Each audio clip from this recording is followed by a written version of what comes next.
Bapak Ibu yang dimuliakan Allah Subhanahu wa taala, sekarang banyak waktu orang habis di kedai kopi, banyak waktu orang habis game online, banyak waktu orang habis judi online, banyak waktunya habis cerita aib ghibah. Berapa waktu habis karena drama Korea, berapa waktu habis karena film India.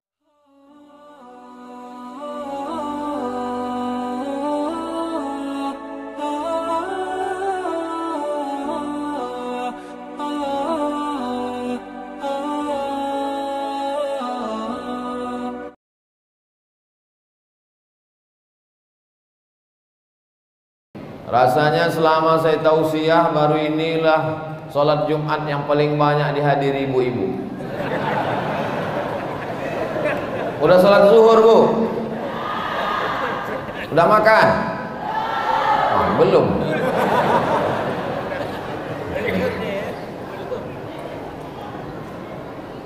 A'udzu billahi minasy syaithanir rajim. Wal asr, demi waktu. Kalau kita mati nanti menghadap Allah Subhanahu wa taala, yang pertama kali ditanya adalah an umrihi fima afnah, umur, waktu, kemana saja kau habiskan. Itulah mengapa Allah bersumpah dalam Quran demi waktu. Pertama, waktu fajar subuh, wal fajri walayalin ashr, waktu subuh, was-subhi idza tanaffas, waktu duha, wad-duha, waktu siang, wan-nahari idza tajalla, waktu sore, wal 'ashr, waktu malam, wal laili idza saja, waktu malam, wal laili idza yaghsha. Alhamdulillah pada kesempatan ini waktu kita ini bisa kita manfaatkan dan kita nanti bisa bertanggung jawab di hadapan Allah Subhanahu wa taala.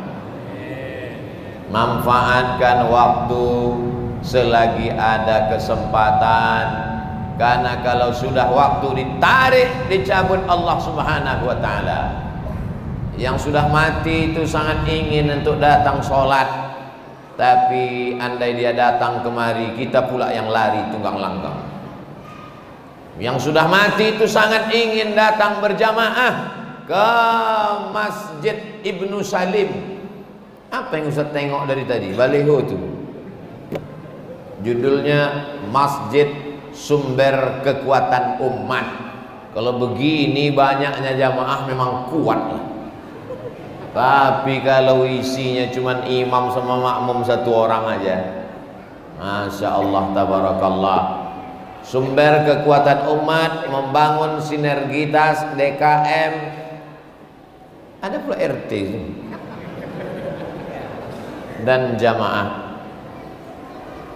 Bapak Ibu yang dimuliakan Allah Subhanahu wa taala, sekarang banyak waktu orang habis di kedai kopi, banyak waktu orang habis game online, banyak waktu orang habis judi online, banyak waktunya habis cerita aib ghibah. Berapa waktu habis karena drama Korea, berapa waktu habis karena film India, berapa waktu habis karena cerita tak tentu arah.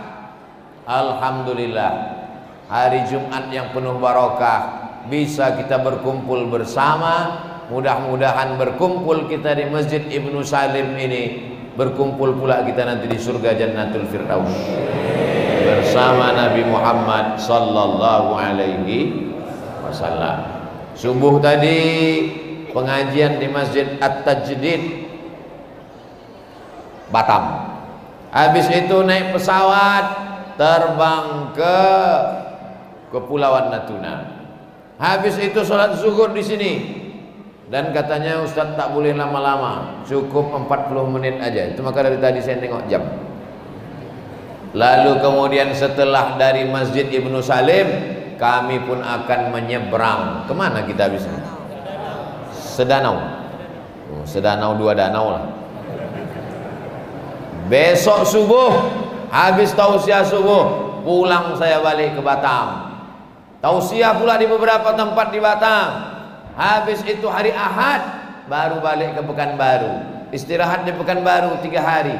Habis itu terbang pula lagi ke Bangka Belitung.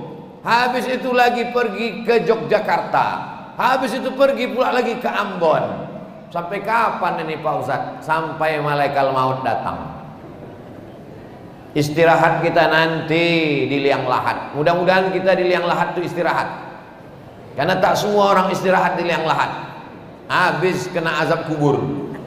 Itulah mengapa kita sebelum salam itu berdoa, Allahumma inni a'udzubika min azabi jahannam wa min azabil qabri. Itulah mengapa kalau lewat di makam kita ucapkan salam, assalamualaikum ya ahlad diyar minal mu'minin wa inna insyaallah bikum lahiqun yarhamullahul mustaqdimina wal mustakhirin nas'alullah lana wa lakumul afiyah.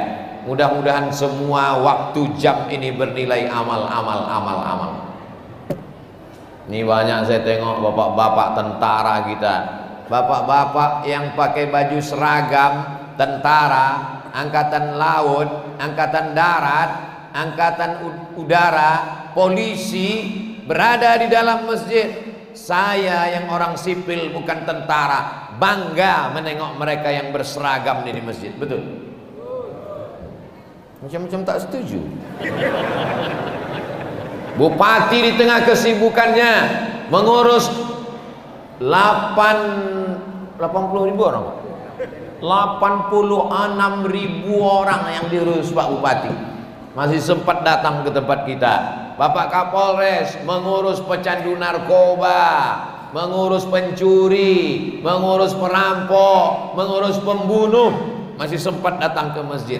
Bisa pula kepala rumah tangga yang tak ngurus apa-apa, cuman bininya 1, anak 2, tak datang ke masjid. Kullukum ra'in, setiap kamu pemimpin, wa kullukum mas'ulun an ra'iyatih, setiap kamu semua akan dituntut, diminta tanggung jawab di hadapan Allah Subhanahu wa taala. Mudah-mudahan kita termasuk yang lulus nanti waktu ditanya Allah. Suami-suami ibu yang belum sholat, kita doakan sama-sama, mudah-mudahan terbuka pintu hidayah supaya segera dia sholat. Yang belum juga sholat udah didoakan bertahun-tahun, kita doakan semoga terbuka pintu liang lahat. Saya mancing aja, takut ibu tuh mengaminkan. Allahumma hdi qaumi fa innahum la ya'lamun. Berikanlah hidayah kepada kaumku yang belum mau menerima syariat Nabi Muhammad SAW. Kita ini bukan hakim yang membawa martil memutuskan perkara orang kau masuk neraka. Kita hanya mengajak orang ke jalan Allah Subhanahu wa taala. Saya tak ada kuasa. Saya bukan bupati, saya bukan gubernur, saya bukan presiden. Saya tak punya kekuasaan. Saya hanya bisa dengan suara, dengan ayat Quran, dengan hadis Nabi, dengan pendapat ulama mazhab, Imam Syafi'i, Imam Hanafi, Imam Maliki, Imam Hambali, melalui meja, melalui mimbar mengajak orang ke jalan Allah. Tapi bukan berarti yang berdakwah ini cuma ustaz. Semua kita ini mengajak orang ke jalan Allah Subhanahu wa taala. Bapak, saya bukan ustaz, saya bukan ulama, saya tidak profesor, saya tidak kiai. Bapak mengajak istri dan anak. Mohon maaf Pak Ustaz, biniku pun tak bisa kuajak. Mati aja lah Pak. Gimana kekuasaan kita di hadapan Allah Subhanahu wa taala?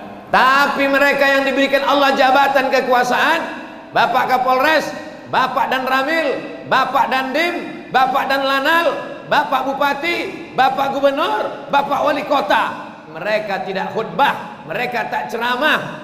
Cukup dengan tanda tangannya, cukup dengan kekuasaannya, dipakainya untuk menolong agama Allah Subhanahu wa ta'ala. Sesungguhnya apa yang dititipkan Allah hari ini akan diambilnya, akan dicabutnya.